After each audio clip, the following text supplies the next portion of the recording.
Update Hardoi. रोजगार अपनाकर गांव में ही कोरोना को मात दे रहे लोग। लॉकडाउन में जब शहरों में हो गए बेरोजगार तो गांव वापस आकर खुद ही शुरू कर दिया अपना कारोबार। अब गांव में ही रोजगार अपनाकर लोगों को भी कर रहे हैं इसके लिए प्रेरित। बाहर से आए प्रवासी मजदूरों ने गांव में ही लॉकडाउन के दौरान शुरू कर दिया सिलाई कढ़ाई का काम।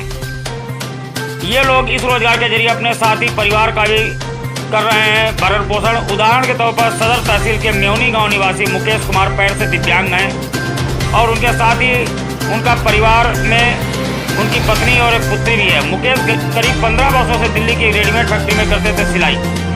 लॉकडाउन लगने के कुछ रोज पहले ही वो गांव वापस आए थे, जिसके बाद वो दिल्ली नहीं जा सके, तो उन्होंने अपने गांव पर ही रोजगार अपनाते हुए यहीं पर सिलाई कढ़ाई का काम शुरू कर दिया। इस काम के जरिए वह खुद और परिवार की गाड़ी आराम से चला रहे हैं। कुछ इसी तरह से पचकोरा निवासी प्रवासी दीपक पुत्र डोरीलाल भी हैं। उन्होंने कोरोना को मात देते हुए अपने परिवार पर बोझ न बनते हुए गांव पर ही रोजगार कर अपने परिवार की गाड़ी आराम से चला रहे हैं। यह करीब 3 वर्षों लखनऊ में रेडीमेड फैक्ट्री में सिलाई का काम करते थे, लेकिन जब लॉकडाउन में लखनऊ में उनका काम छिन गया तो उन्होंने गाँव आकर अपना रोजगार शुरू कर दिया।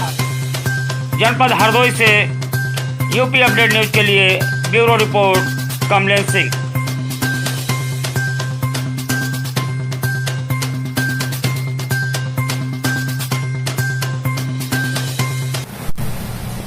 लॉकडाउन में आप जब आपका दिल्ली में काम कर रहे थे, आप बंद हुआ, तो आप घर में आकर के गांव में आकर किस तरह से अपना परिवार चला रहे हैं? यहाँ पे क्या कर रहे हैं? थोड़ा बहुत सर यही काम कर रहे हैं, सिलाई विलाई का हो जाता है इसलिए कर लेते हैं। वहाँ की क्या काम है, यहीं से रोटी दाल चला रहे हैं। तो सिलाई से ही सब कुछ चल रहा है। अच्छा, कितने वर्षों से आप ये काम कर रहे थे दिल्ली में? कम से कम हो गया था वही 14-15 साल। 14-15 साल से वहाँ पे आप कर रहे थे।